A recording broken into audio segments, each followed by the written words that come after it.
had two total car wrecks within 3 weeks. I mean, two. And the day after it happened, I was in Poto, Oklahoma. My neck was sore, and I went and did it, and I just wanted to get past it. So I drove back, and all I had to do is get Oklahoma City the next day, fill my paperwork out, and I was done. Now, if I was back home, I would say I went Highway 59 out, going, I think it's Highway 59, and I went around the bend down to Holler on the way to Interstate 40, over by Robert S. Kerr Dam. Well, here being in San Diego, I'll say I went over the hill and around and down the valley, but I went around the bend and down to Holler.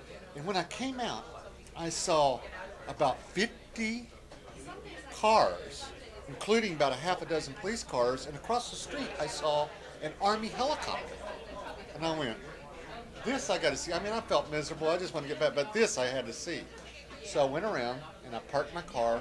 There was a bunch of trees there, and this is all around this sort of run-down-looking Dairy Queen type place. And I came out and I did my best Wile E. Coyote imitation, you know, where he runs up and gets behind a tree and you can't see him, and then you. And I came out and there was one of these old guys in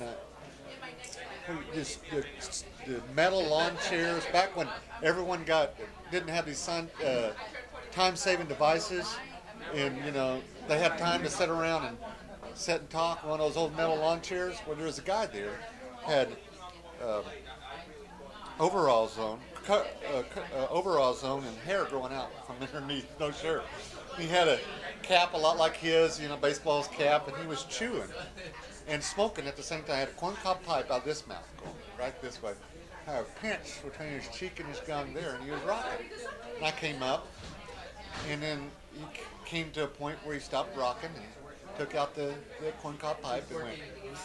And then he spit in an old Folgers coffee can, right in the middle. It was just perfect. And I said, "Sir, what is all the cars? What's all this happened?" And he went, and he put his cob back in his mouth and came to a point where he needed to stop rocking. He stopped, took his corncob pipe out, blew, spit right in the middle of his Folgers coffee can and said, "Wild Horse Barbecue." And he started rocking again. And I went, "What?"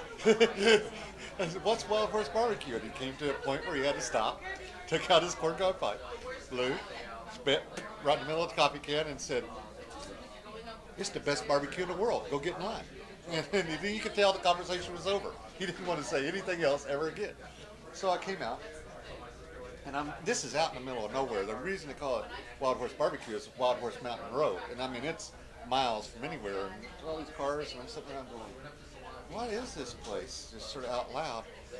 And a guy in front of me turned around and in a southern accent, he said, "Well, I'm from Memphis. This is my favorite place to eat barbecue. This is Salisaw, Oklahoma." And the guy in front of him said, "Well, I'm just from Little Rock, and this is my favorite place to eat barbecue." And then the guy, there was two people behind me, said, "Well, I'm from Dallas, and this is my favorite place to eat barbecue." And the other guy said, "Well, I'm from Kansas City." And there are literally about 20 different cars out there. And so I was sitting there going, what is going on?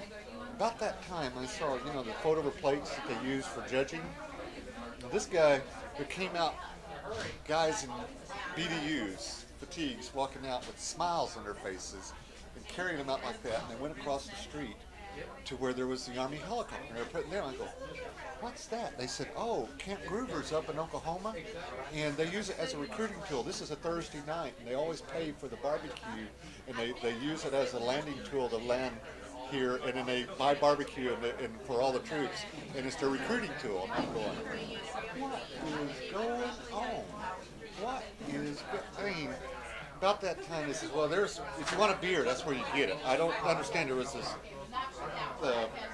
machine that just had a pop machine, had beer in it. They didn't sell it inside the store, they sold it outside. I didn't understand. But that's what you got inside, and it was about the size where we are, about down there back, about a 10 by 20 or so place. And all around the top were autographed pictures of country and western singers. Just all the way around. I'm like, what is going on? And except right down there would have been 2 copies of an Army helicopter. There was autographed pictures. I was just a dumb kid from Oklahoma. I didn't know helicopters could autograph, but I just saw this. I pictured in my mind a mechanical arm coming out and sliding through things. Whoa, I've never seen anything like it. you know these church nursery Dutch doors that you have? It's like this. Well, that's what they were serving out of. The floor was completely concrete. They had these picnic tables with the metal, and they had the wood on top of them. That's what they were serving out of.